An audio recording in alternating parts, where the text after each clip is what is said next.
마침내 손흥민 선수의 시즌 첫 골이 터졌습니다. 한꺼번에 3골이나 나왔는데요. 교체 카드로만 사용했던 손흥민 선수의 이 원톱 전술, 선발로 썼을 때의 효과가 명확하게 드러났습니다. 두버지 김현민 기자와 함께 이 전술적인 이유를 조금 더 깊게 디테일하게 살펴보도록 하겠습니다. 우선 손흥민 선수, 확실히 이 포스테코글루 감독의 전술에서는 윙어보다는 스트라이커로 뛰는 게 더 잘 맞는 것 같아요. 예, 뭐 그걸 너무나도 명백하게 보여준 경기였죠. 이 경기에서 이제 해트트릭을 기록했는데요. 뭐 그 손흥민 선수가 이제 윙으로 선발 출전했던 첫 3경기에서요. 3경기 도합이 슈팅이 5회밖에 되지 않았고요. 무엇보다도 이 기대 득점도 0.3골에다가 가장 주목해야 될 부분, 슈팅당 기대 득점이 0.06골밖에 되지 않았어요. 이거는 손흥민 선수가 위험 지역에서 슈팅을 가져가지 못한다는 소리인 거거든요. 이게 아무래도 윙이 그러니까 측면으로 벌리는 전술이잖아요. 그리고 그 하프 스페이스로 미드필더와 또 이제 심지어 풀백까지 오잖아요. 그러면 상대 수비도 밀집이 되잖아요. 그런 가운데 손흥민 선수가 측면에서 중앙으로 접고 들어와봤자 이미 밀집이에요. 그러면 거기서는 슈팅 각도가 나오지 않는 거거든요. 그래서 슈팅이 3회는 박스 아님에도 이렇게 그 기대 득점이 상당히 떨어지게 나오는 거예요. 하지만 원톱으로 선발 출전했던 이번 번리전 5대2 대승을 거둔 이 경기에서는 한 경기 만에 완전히 이 기록이 달라졌어요. 예, 뭐 한 경기 슈팅 5회 이것도 뭐 3경기 도합과 똑같은 거니까 대단한 건데요. 기대 득점도 1.1골로 늘어났고요. 슈팅당 기대 득점도 0.22골. 이제야 비로소 위험 지역에서 슈팅들을 가져갈 수 있게 됐다는 거고, 거기에는 이제 윙들이 미끼로 벌려주고, 그러면서 이제 손흥민 선수가 조금 더 자유롭게 움직일 수 있었던 데다가 또 여기서 놀라운 거는 손흥민 선수가 기대 득점이 1.1골인데 3골을 넣었다. 네, 결국에는 이제 전술적으로도 도움을 받았지만 역시 본인의 강점인 대단한 결정력까지 빛날 수 있었다. 그것이 바로 손흥민 선수를 원톱으로 기용한 효과인데요. 먼저 이제 평균 포지션을 보더라도 손흥민 선수가 분명히 중앙 최전방에 위치해 있었고, 경기 시간대별 주요 장면을 보더라도 이 역할을 분명히 해줬어요. 네, 그리고 또 중요한 거, 사실 그동안 손흥민 선수가 어쨌건 간에 슈팅 위치로 들어올 때는 메디슨과 상당히 많이 겹쳤거든요. 왜냐면 메디슨은 항상 보면은 평균 위치가 왼쪽 하프 스페이스로 나와요. 근데 손흥민 선수가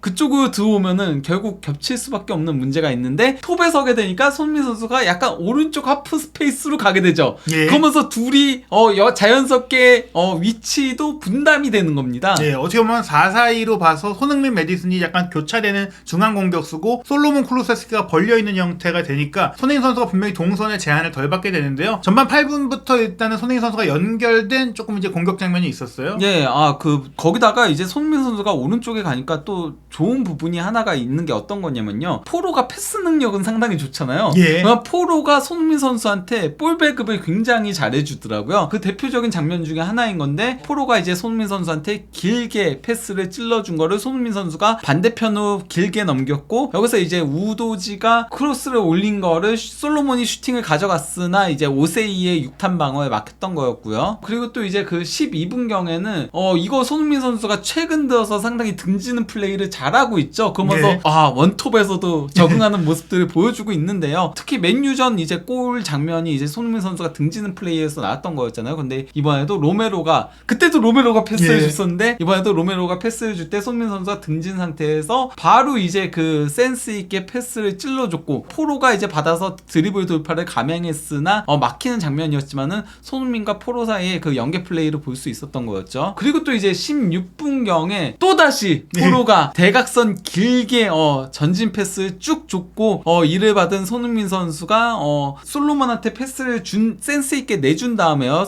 여기서 이제 솔로몬이 이전까지는 조금 슈팅을 가져가는 아쉬운 장면이 있었는데, 여기서는 다시 손흥민 선수한테 리턴 패스를 줬고, 저는 이 골도 상당히 예술적이었다고 생각을 해요. 뭐냐면요, 손흥민 선수 하면은 잡으면 그대로 때리는 유형이잖아요. 그러다 보니까 상대 선수들이 일단 수비수도 일단 태클부터 하고 봤고요. 골키퍼도 각도를 좁히고 튀어나왔어요. 근데 손흥민 선수가 그걸 알고서는 칩샷을 딱 하니까 도리어 둘이 충돌하는 장면이 발생을 한 거죠. 네, 이것까지 좀 예상하고 계산하고 조금 준비했던 손흥민 선수. 그러니까 본인의 슈팅이 막히는 것에 대해서 좀 대비를 한 거잖아요. 예, 그러니까 손흥민 선수가 역으로 이제 가져간 거나 마찬가지인 거죠. 예, 그리고 이 장면까지 말씀드린 대로 포로 선수가 기점 역할을 굉장히 잘해줬던 부분들도 있었는데 뭐 사실 손흥민 선수가 포로뿐 아니라 이날 솔로몬과도 굉장히 합이 좋았던 것 같아요. 예, 물론 뭐 솔로몬은 아직까지는 호흡이 완전히 맞는 것 같진 않았어요. 특히 이제 동료들과. 그래서 이제 그 메디슨도 패스 길게 나가니까 뭐라고 하면서 이런 표시도 했었고 그가 조금 길었다. 그리고 판도펜도 패스 못 받으니까 막 뭐라고 하더라고요. 그리고 심지어 손흥민 선수까지도 하프타임에 막 솔로몬 선수한테 막 뭐라고 이렇게 막 얘기들을 하는 장면들이 있었거든요. 예. 제가 봤을 때 이거는 네가 잘해야지 히샬리송이 뭐 안 나온다. 좀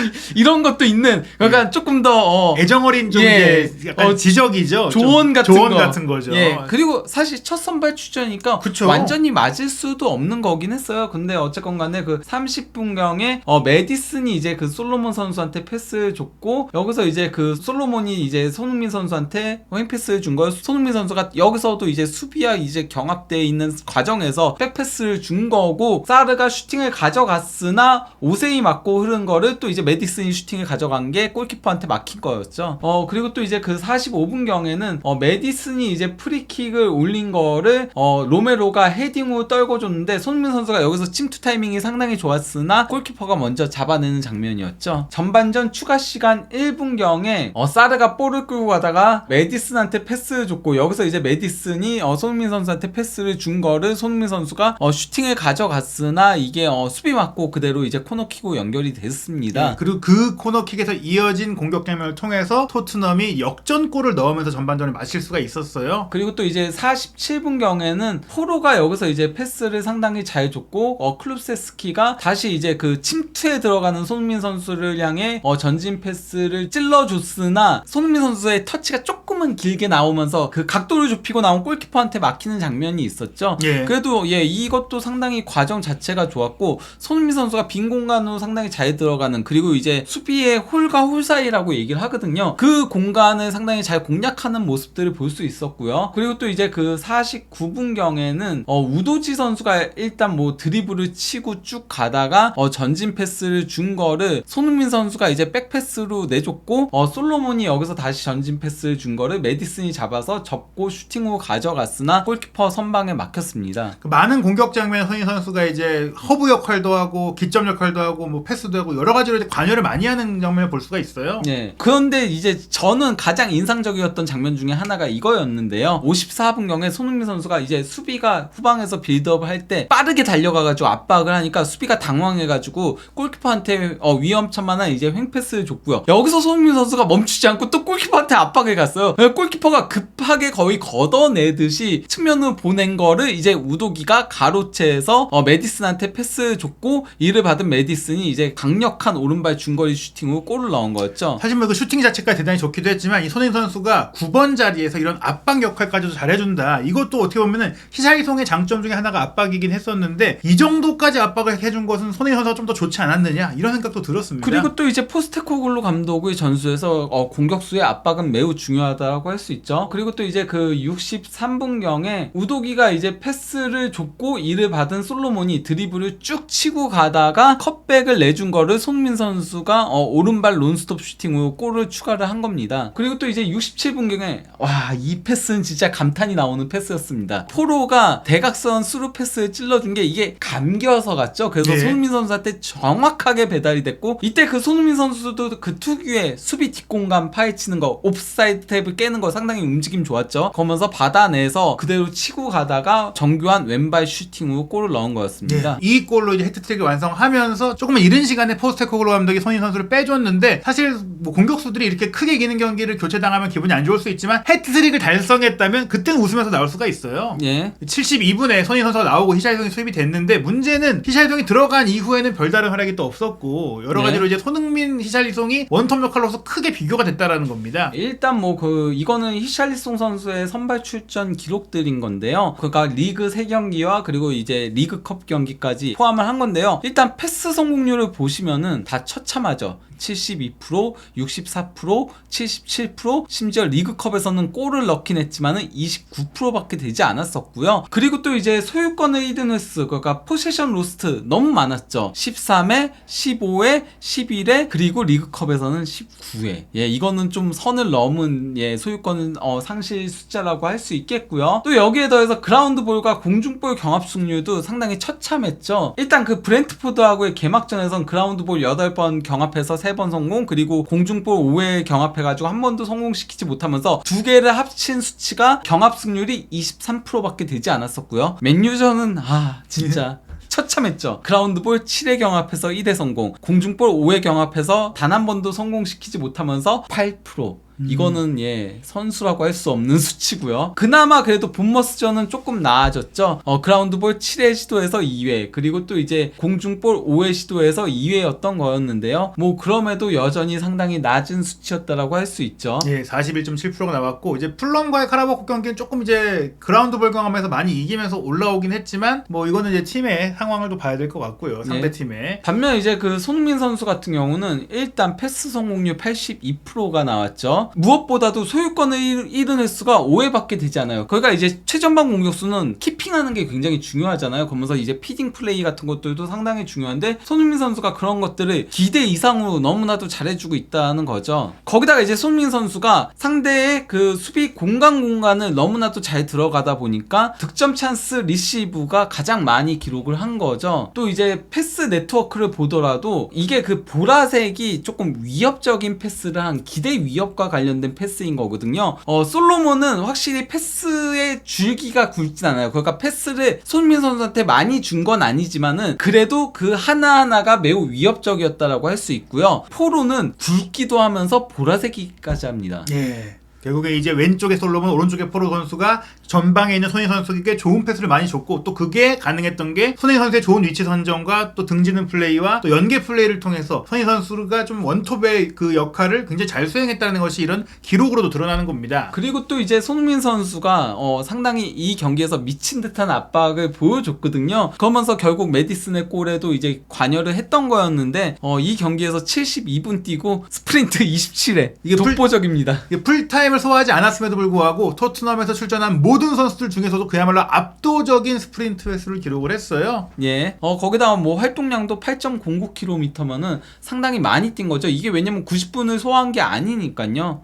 게다가 뭐 톱스피드 31.44km, 이게 뭐 아주 빠른 속도라고 할 수 없겠지만 어찌됐건 손흥민 선수의 속도, 활동량, 뭐 부지런함, 지구력, 많은 것들을 좀 보여줬던 그런 경기였습니다. 그리고 이제 손흥민 선수의 효과를 확인할 수 있는 법. 손흥민 선수가 교체되기 이전까지 토트넘은 무려 19회의 슈팅을 가져갔으나 손흥민 선수가 교체되고 나서는 포로의 슈팅 딱 한 번이 전부였습니다. 즉 손흥민 선수가 나간 이후 팀플레이 전체에 조금 이제 날카로움이 떨어졌다. 그 얘기인즉슨 히샬리송이 들어온 이후에는 다시 조금 답답한 공격이 펼쳐졌다, 이렇게 볼 수가 있겠어요. 그리고 또 이제 기대 득점 그래프를 놓고 보더라도 손흥민 선수가 뛰고 있을 때까지 쫙 올라갔으나 손흥민 선수가 교체 아웃되고 나서 뭐 슈팅이 한 번이었으니까 미미하게 올라간 거죠. 그리고 이제 공격 위협도 그래프를 놓고 보더라도 손흥민 선수가 뛰고 있었을 때는 그래도 초반 제외하고는 대부분을 토트넘이 더 공격을 주도를 했으나 손흥민 선수가 교체 아웃되고 나서는 번리가 공격을 주도한 거를 확인할 수 있죠. 뭐 실제로 만회골이 나오기도 했지만 또 경기가 많이 기울었다고 하더라도 토트넘이 손흥민 선수가 빠진 이후에는 분명히 공격이 밀도가 떨어진 것뿐 아니라 번리도 조금 상대의 위협이 덜해지니까 또 올라올 수 있고 골을 넣을 수 있게 됐고, 뭐 골을 실제로 넣게 된 겁니다. 결국에는 손흥민 선수를 톱으로 써야 된다는 것이 명확하게 이번 경기를 통해 확인이 됐어요. 사실 그 이전 경기도 선수 교체 이후 손흥민 선수가 톱으로 갔을 때 플레이가 좀 살아났던 토트넘이잖아요. 그렇죠. 당장 그 맨유전도 두 번째 골이 손흥민 선수가 톱에 가서 등진 상태에서 뒤로 패스를 주면서 그게 기점이 됐었고요. 본머스전에서도 손흥민 선수가 이제 우도지의 컷백을 그대로 이제 원터치로 찔러줬고, 그래서 우도지가 컷백 준 거를 클룹세스키가 마무리를 했었잖아요. 그러니까 손흥민 선수가 톱으로 가면서 골들이 나온 부분들, 그리고 이제 손흥민 선수 본인도 톱으로 가면서 조금 더 좋은 모습들을 보여줬던 거. 손흥민 선수가 포스테코글루 감독의 전술 하에서는 측면에서면은 미끼밖에 되지 않아요.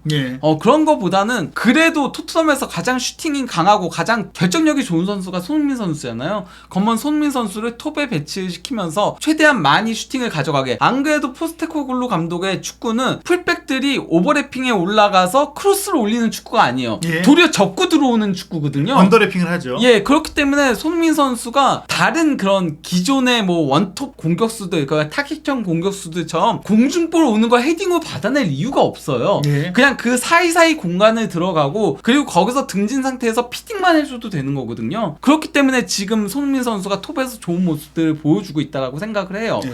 클래시컬한 톱의 역할을 손흥민 선수한테 맡긴다면 안 되겠죠. 아니 괜히 170의 후루아시가 예. 셀틱에서 좋은 모습을 보여준 게 아니거든요. 네, 결국엔 그런 효과를 지금 확실히 누리고 있고 히샬리송보다는 조금 더 이제 날카롭고 결정력이 있고 조금 더 이제 움직임에 영리한 손흥민 선수가 현재 토트넘의 원톱에는 걸맞는다. 그리고 일단 이적 시장의 문이 닫힌 현 시점에서 9번형 공격수를 영입하지 않은 토트넘이기 때문에 앞으로도 이제 9월 A매치 기간 이후에도 손흥민 선수가 톱으로 선발 출장할 가능성이 좀 높다고 봐야 될 것 같아요. 저는 뭐 무조건 손흥민 선수 톱으로 가야 된다라고 생각합니다. 뭐 그러니까 토트넘이 겨울에 아이반 토니를 영입하려고 하네 뭐 이런 얘기들이 있긴 하잖아요. 그러지 않는 이상에는 예, 현재 토트넘 공격 자원들 누굴 놓고 보더라도 손흥민에 비할 선수는 없다라고 할 수 있겠습니다. 네, 그렇기 때문에 9월 16일 셰필드전뿐 아니라 아스날, 리버풀로 이어지는 이런 빅매치까지도 손톱으로 포스테코글루 감독이 전술을 짜지 않을까 싶은데요. 앞으로 이어질 토트넘 허스퍼의 변화 그리고 손흥민 선수의 역할 정밀한 분석과 현지 이야기들 한준TV에서 확인하시기 바랍니다.